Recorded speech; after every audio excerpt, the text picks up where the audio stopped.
bond with Ron and his parents, but they criticize everything she does because they don't think she's good enough for Reggie. To make matters worse, Nipper has started to follow her. To deal with all this, Francis starts taking too much medicine and becomes an addict. When Jack makes another mistake, Reggie enjoys getting to beat him up. He also buys a car from Francis to keep her happy, but he still turns her down when she asks him to spend time together. One afternoon at the pub, Leslie tells Reggie that he needs to start thinking about his future with a family and maybe come clean for real. Ron is furious to hear this and hits Leslie with a bottle, even throwing a few glasses while the men take the lawyer to the hospital. Reggie starts yelling at his brother and realizes he hasn't been taking his medicine, which explains why he's been more volatile lately. Sometime later, the American gangster talks to Reggie in private to ask him to do something about Ron. It's dangerous for him to appear in public with politicians and he's become a loose cannon.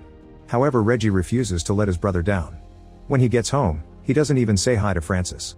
In the meantime, George is trying to work on his own after the torture gang broke up.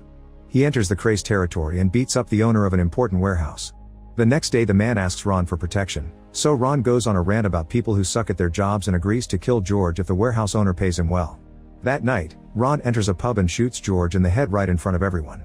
Later at home, Reggie tries to yell at Ron for what he did but he can't because their mother may hear. He quietly orders Teddy to get rid of the clothes and gun that Ron used at the pub. He also asks Albie to look for every witness to find out if they went to the police. Before leaving, Reggie leaves the medicine bottle and tries to remind Ron to take it. The next day Francis asks Reggie to let Ron go to jail, but Reggie refuses and is disappointed to realize that Francis is an addict now. At Scotland Yard, Nipper is given permission to open an official investigation on the Craze, using George's murder as a basis. Ron is called for a police lineup but none of the witness identifies him because they're too scared of the gang. Francis grows more frustrated every day because the gang starts to hang out at her house and people on the street don't want to talk to her while she's with Reggie. He even confirms that he threatened the witnesses to avoid trouble. One afternoon it starts raining and Francis runs outside